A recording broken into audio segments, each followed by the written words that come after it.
In the headlines, residents of Musa town in Katsina protest as bandits gun down DPO's mother. Court sentences IGP Ali Baba to 3 months in prison for contempt. President Muhammadu Buhari seeks end to illicit arms flows in Lake Charge. And on the foreign scene, Chinese authorities seek out COVID protesters. Hello and welcome to Trust News Update. I'm Dashan Hussaina Usman.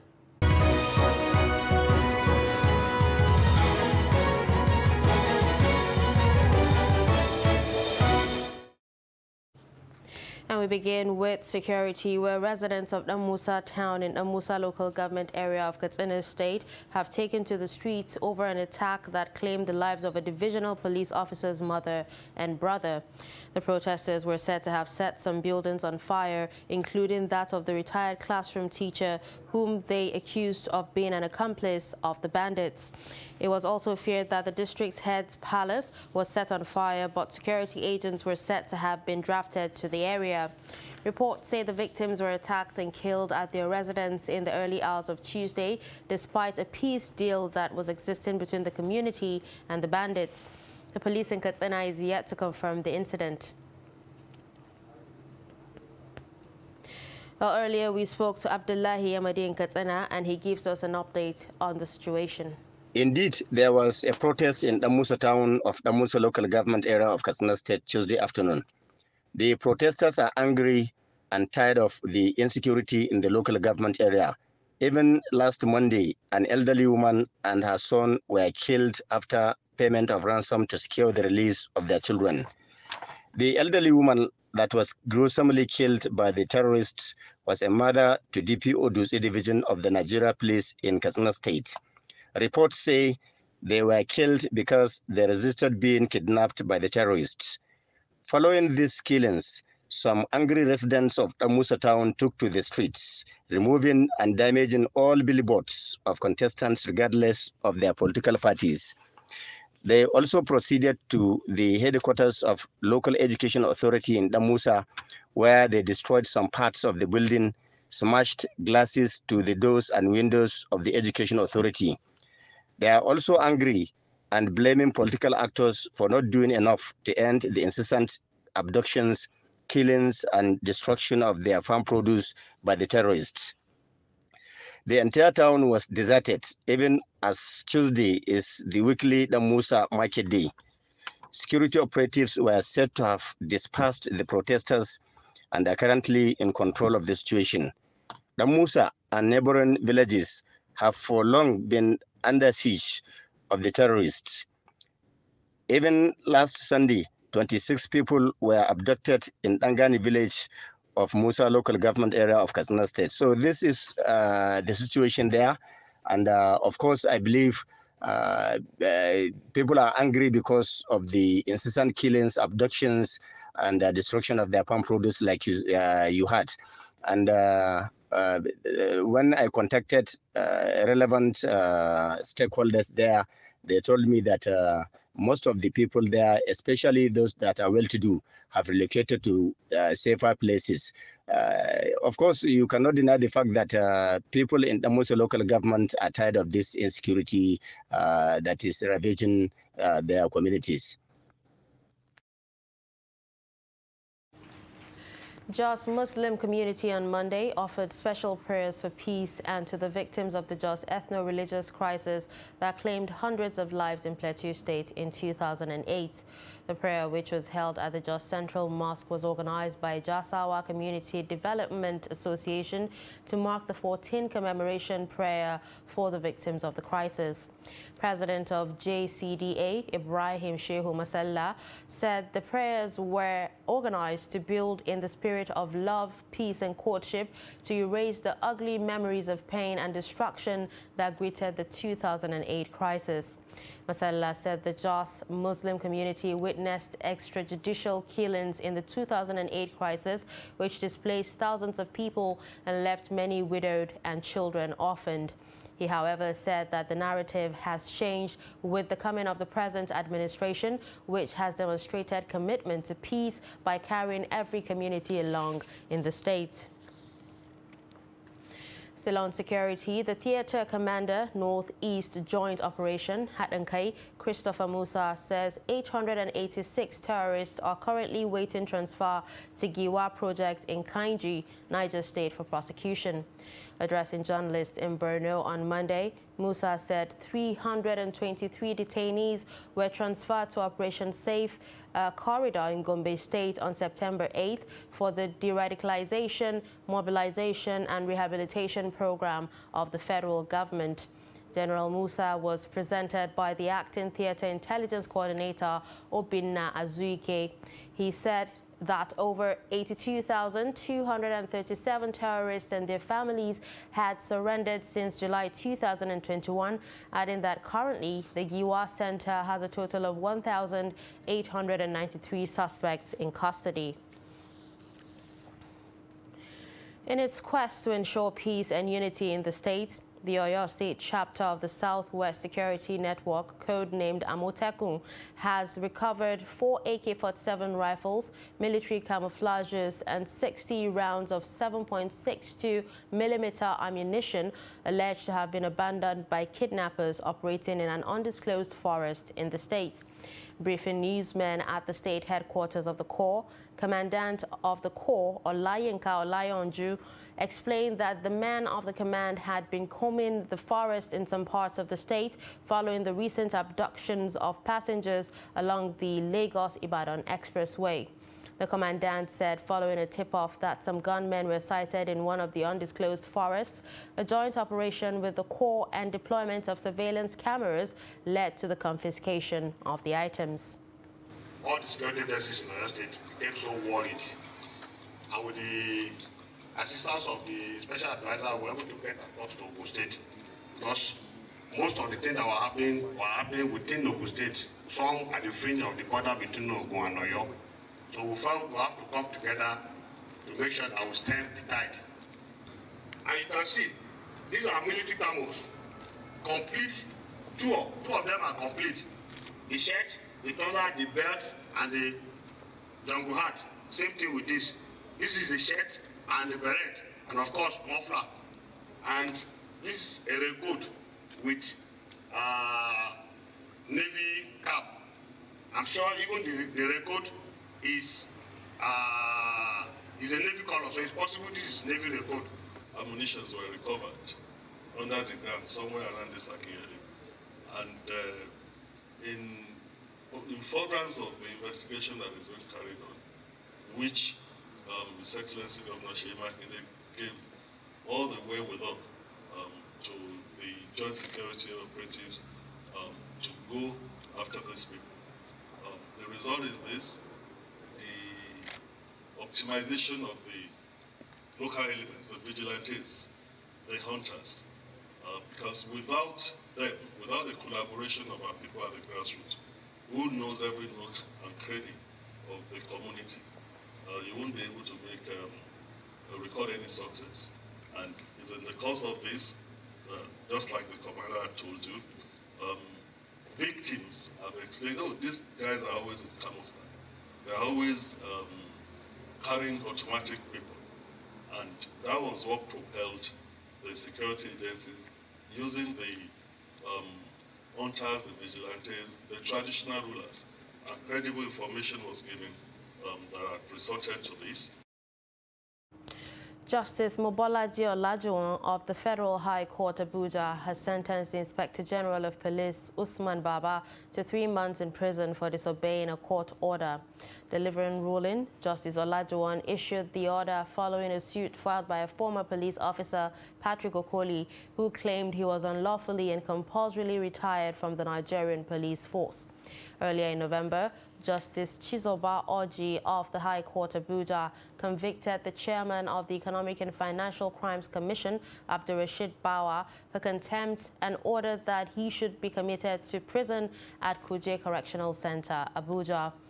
The judge held that Bawa was in contempt of the order of the court made on November 21, 2018, directing the commission to return to an applicant his Range Rover and the sum of 40 million naira. However, Justice Orji, in his subsequent ruling, set aside the conviction of Bawa after hearing an application brought by the EFCC chairman. Moving on to politics, the Kwara State chapter of the Social Democratic Party has restated its readiness to take over power in Kwara State in the next election, priding itself as the party that has the best programs to turn around the fortunes of the people. The party leaders in Kwara South and North stated this at the campaign flag-off at Lafiaji and Ajashekbo areas of the state. The report. On its part, the gubernatorial flag bearer said the state has witnessed downturn in the last 3 years and vowed to bring about the desired changes if elected. He said if given the mandate, he will focus on industrialization and job creation to cater for the youth. We know there are problems already, and that's why from the beginning, before I even accepted to contest, like I said, I had to go around all the villages, towns, and I had to sit with the elders, the youths. Are you getting me? The women, we actually sat down, we conversed with them so that I will get to know their problems, so that by the time I get there, I will know how to address it. So I know what their problems are already, and I know what they are always agitating for. So there is nothing new to me. It's my locality. Our major focus will be industrialization and empowerment. It's obvious that our major challenge is massive youth unemployment. And if you have a lot of idle hands, it leads to insecurity. That is what we are getting to today. So our focus will be mainly to get industries going, to be able to get our young people employed and engaged so that they can be busy and they can be productive. Despite the scorching sun at the Kwara South Senatorial District at Ajasheipo, another set of party members welcomed the team. I think Nigeria is working for everybody. The Nigeria we have now is not working for all citizens. It's only working for a handful of people. So we have all come out to begin. This is the first day of a new Nigeria, where we can all collectively as a group to go and fight for ordinary people, Mekuni of the state, where they have been disadvantaged for a long time. All of us could have been doing what we were doing until now, but we felt we had to come out and be able to bring about the Kwara of our dreams. The confidence that we have the people, we are with the people, we listen to them, they want change. The man that took over from the last government did nothing, and he collected a lot of money from the federal account. So everybody wants a change in Kwara, and this is the only alternative that they have in Kwara. They called on the people of the state to ensure they participate in the democratic processes by exercising their franchise and choosing the leader that can bring positive change. The gubernatorial candidate of the All Progressives Congress in Oyo State, Senator Teslim Folarin, has decried the poor standard of education in the state. The candidate made the criticism at the official flag-off of the APC campaign for the 2023 elections held at Oba Deyemi III's Arcade in Oyo town. The gubernatorial candidate said for the past 4 years, the education sector in Oyo has suffered massive setback, hence the need for holistic approach. He said if elected, come 2023 polls, he will revamp the sector as no country can develop without sound educational system. He further emphasized that the position of Oyo State in the West African Examination Council rankings as 33rd, coupled with the recent delisting of 50 secondary schools by WAEC, had raised serious cause for concern. I feel good, but it is what you expect from APC. APC is the party on ground. There's no question about in Oyo State. So we're not surprised. We're going to give them, first of all, security. There's no security in this state. That is the bedrock of what we're trying to achieve. Then we would look into the educational sector and agree to create jobs. And we are going to change this. That is, we're taking over the government from Seyi Makinde to our governor, Senator Teslim Folarin. So people know the difference. They know that they cannot do more than what he's doing now. But we believe that Senator Kolawole can do better than that. So it's not by accident, it is a thing of joy for the people of Oyo town to welcome the progressive from Oyo State to flag off the 2023 Oyo State APC campaign. So it's a good thing. We are up to the task. As you can see, people are happy. The whole town is in jubilant mood, seeing the governor to be Senator Kolawole Teslim Folani. By the grace of God, all our 3 senatorial candidates, House of Assembly and House of Rep, will come out victorious come 2023. We are at the 11.59 hours by. I want to assure you that APC is taking over from the present government. It's not doubtful at all. The government has disappointed everybody. Local government is dead. Civil servants are not happy. Traders are unhappy with him. And I want to assure you that people have tested the two of us. They've tested APC, they've tested PDP. Oyo State people are ready to take over. APC is ready to take over from PDP. It's almost certain, I can assure you of. You're watching Trust News Update. Coming up after the break. Growing concerns over health implications of Gadagi tea on consumers. Do stay with us.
TV, documenting the Nigerian story.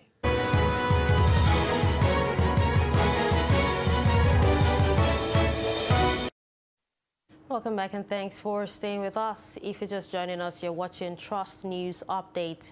Here's a recap of some of our top stories. You heard that residents of Musa town in Katsina State protest as bandits gunned down DPO's mother. You also heard that court sentences IGP Ali Baba to 3 months in prison for contempt. Moving to other news, the Kano state government has banned tricycle riders known as Adede Tasahu from operating on some major roads within the Kano metropolis from Wednesday, November 30, 2022. This was disclosed in a statement on Tuesday by the Public Relations Officer of Karota, Nabilusi Naisa. The government, through the Kano Road Traffic Agency, said it took the action after providing 100 ultra-modern buses and 50 taxis that would be conveying passengers on the roads that are prohibited for tricycle operators.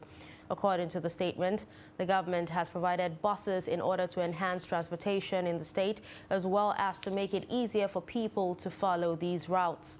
The statement added that the government will also announce when tricycle operators will stop using other major roads in the state once it provides more ultra-modern buses and taxis to ease traffic congestion in Kano City.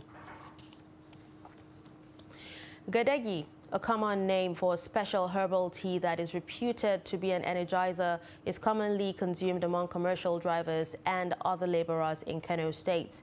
But for some, Gadagi is nothing but a substance that poses a serious threat to the health of consumers. In this special feature, Trust TV correspondent Idris Jibrin takes a look at Gadagi and its effect on the human body. For several years, this area is best located when referred to as Hauran Gadagi in Kano metropolis.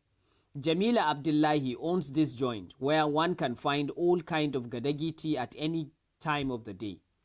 Its price ranges from 50 to 100 naira, depending on the ingredients and taste. Gadagi, as people used to call it, is not something harmful or dangerous, as some may want to believe, and it has no difference from other normal tea. It's combined Lipton, ginger, and some other ingredients. Gadagi tea is a mixture of sugar and Lipton of Highland brand, usually boiled in water with some plants such as African mahogany, lemongrass, and mint plant. We used to mix sugar, Lipton, ginger, lemongrass, mint grass, and several other herbal ingredients to make it even more tasty, depending on what the people want. But it has no drugs whatsoever. Those who consume Gadagi believe that it can increase their power of endurance and their ability to work for hours without fatigue. We do take Gadagi anytime we are going to work because it gives us extra energy. In fact, if I don't take it, I used to feel lazy. Although it gives the users the needed satisfaction, Gadagi tea is neither certified nor regulated as food by NAFDAC. Generally, as per tea, we NAFDAC register tea, and of course we regulate tea, but tea has packaged tea, not tea popularly sold with herbal preparations. If it is a packaged tea, branded, packaged tea branded, like Lipton, like Dala tea, like Highland tea, and many of such tea, we regulate them. But the concoction, some people just that popularly called meshai, that they will just put in herbs and boil it and give it to people to take, we don't regulate that. Although most of the plants used in preparing Gadagi tea have medicinal uses, but expert believes that their combined effect in Gadagi may lead to some serious health issues, especially among those who have been taking Gadagi herbal tea with some drugs to improve its effectiveness. Idris Jubrin, Trust TV News, Kano. Moving on to health, sickle cell disease is an inherited blood disorder that can cause debilitating pain and put patients at an increased risk of infections. The disease can interfere with daily living and make everyday tasks difficult to manage. The need to address these challenges caused by sickle cell is the reason behind a dialogue with the theme Better Life for Persons Living with Sickle Cell Disorder. Noel Sampson, who was at the dialogue, has more. Sickle cells that block blood flow to organs, deprive the affected organs of blood and oxygen. In sickle cell anemia, blood is chronically low in oxygen. The lack of oxygen-rich blood can damage nerves and organs, including liver, kidney, and spleen, and can be fatal. This event is a new thinking in a new dimension to expand public awareness through all stakeholders' approach that will ameliorate the various challenges from premarital relationship. That we should continuously bring the issue of sickle cell disorder on national discourse. You agree with me that this is an illness affecting over 5 million Nigerians, and that we have so many issues, challenges that sickle cell warriors do go through. Sickle cell patients do not just go through physical pain, but also psychological trauma as a result of the everyday pain they endure. This is why many advocating that sufferers has been shown a great dose of love by those around them. Our challenges are many. Absenteeism from school for the individual and for the caregiver. Demand for transfusion, demand for health care, early complications, kidney disease, complications like leg ulcer, they can seriously hamper the quality of life. Anxiety and depression are conditions that have been found to be commoner in people who live with sickle cell disease than in the general population. And the reasons for that are not far-fetched. Is there anybody who is happy when they are ill? The dialogue did not only revolve around negatives of sickle cell, as stakeholders suggested way of halting the spread of the disease. Actually, what should be done to avoid it is one of the reasons why we're having this dialogue. How do we let people realize that, look, having new babies that are SS could be prevented by you knowing your genotype and making informed decision about who you want to marry. They also recommended green, leafy vegetables such as kale, spinach, and pretty much every vegetable which are high in folic acid as treatment. According to them, this helps improving appetite, cell production, growth, and red blood cell formation. Noel Samson, Trust TV News, Abuja. President Muhammadu Buhari has asked border control agencies and security services within member countries of the Lake Chad Basin Commission to stop the circulation of all illegal weapons in the region. Speaking at the 16th Ordinary Summit of the Heads of State and Government of the Lake Chad Basin Commission on Tuesday, the president said illegal importation of weapons had heightened the proliferation of small arms and light weapons within the region.